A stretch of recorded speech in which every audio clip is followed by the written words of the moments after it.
खैर ये देख लीजिए पॉइंट्स टेबल आपको दिखा देते हैं कि पाकिस्तान नंबर 1 पोजीशन पे आ गया। क्यों? क्योंकि 2 मैचेस खेले हैं, दोनों मैचेस जीते हैं, 4 पॉइंट से, एक नेदरलैंड्स को क्लोज गेम हराया। फिर अगर आप अगले गेम की बात करेंगे तो वहां पे आपकी जो नेट रन रेट है वो प्लस 0.932 की है कि पाकिस्तान जो है वो सुपर 8 ऑलमोस्ट जा चुका है। अगला गेम वो हार भी गया तो नमीबिया से तो जीत ही जाएगा और पाकिस्तान इस तरह से आपका, क्योंकि 6 पॉइंट्स रहेंगे उसके, जो मैंने आपको पूरा का पूरा सिनेरियो बताया, और उस लॉजिक से पाकिस्तान जो है वो सुपर 8 में सीधा चला जाएगा, जहां उनके ग्रुप में होंगे इंग्लैंड, न्यूजीलैंड और साथ में श्रीलंका, जो सीडिंग्स के हिसाब से। तो देखते हैं किस तरह से आगे चीजें जाती हैं, लेकिन अभी के लिए अगर आप बात करोगे तो अब all eyes will be on India versus Pakistan. India by the way अगर अगला मैच जीतता है लक्षित जी तो इंडिया नंबर 1 पे आ जाएगा, क्योंकि इंडिया की नेट रन रेट ज्यादा बेहतर है।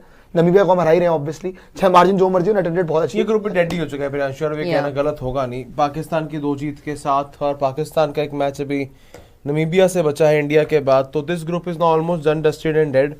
और इस ग्रुप से भी आप इस बात की उम्मीद कर सकते हैं कि जी आगे जो है वो अब यहाँ से आपके लिए इंडिया और पाकिस्तान ही जाने वाले हैं। This is done, dusted and clear.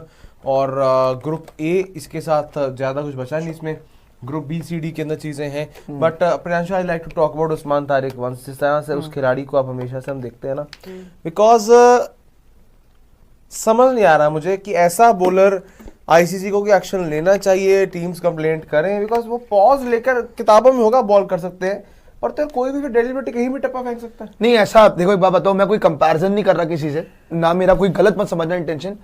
बीच बीच में आपको याद होगा जब अश्विन भी करते थे, लेकिन वो सीधा हाथ आता था, बस ये है, वो हाथ सीधा आता था बिल्कुल। एक होता है हाथ सीधा आना, एक होता है कि आप 10 ओवरों में 2 बॉल ऐसा करते हैं, आपकी पूरा स्पेल ही ऐसा है।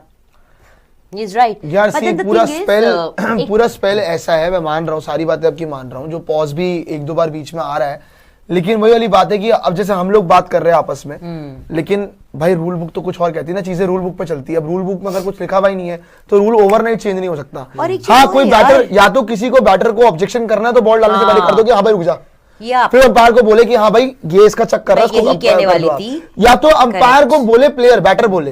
अगर बैटर जब तक नहीं बोलेगा इसका मतलब उसको भी लग रहा है इलीगल है, भाई कोई बात नहीं, क्या बोले हम। एग्जैक्टली, वेरी वैलिड थिंग कि इस बात के ऊपर कितना ही डिस्कशन कर लो, ओपिनियंस हो सकते हैं, टेक्स हो सकते हैं, पर्सपेक्टिव्स हो सकते हैं, लेकिन सामने जो बैटर है जब तक कि वो अपनी आवाज नहीं उठाएगा या उसको कोई डिस्कम्फर्ट फील नहीं होगा या कोई ग्लिच महसूस नहीं होगा, ये सिर्फ बातें ही हैं फिर तब तक। बिकॉज अगर हमें लगता भी है कि ये चीज गलत है तो वेल, जो लोग खेल रहे हैं उनकी नजर में वो चीज गलत नहीं है। जो बल्लेबाज सामने खड़ा है, if he is okay then I think it just shuts down all kinds of conversation और नॉइज आल्सो। देन सिंपल सी बात है। और सही बात कर रहे थे मुझ तक, या तो प्लेयर पॉइंट आउट करे या तो अंपायर का पॉइंट आउट करे, दोनों में से कोई एक पॉइंट आउट करे। प्लेयर भी जाके अंपायर को ही बोलेगा सबसे पहले। प्लेयर बोले अंपायर को कि हाँ भाई तुम्हारे एक्शन में दिक्कत है, तो वो दिक्कत हो जाएगी। खैर साक्षी में जहां तक पॉइंट टेबल की भी हम बात कर रहे थे, इंडिया पाकिस्तान जिस हिसाब से आगे जा रहा है, ऑब्वियसली जितना पॉसिबिलिटी लग रही है कि इंडिया की नेट रन रेट भी बहुत अच्छी, तो इंडिया पाकिस्तान को हरा के ऑब्वियसली टेबल टॉप ही करना चाहिए हमको। सेकंड नंबर पे पाकिस्तान खत्म करेगा।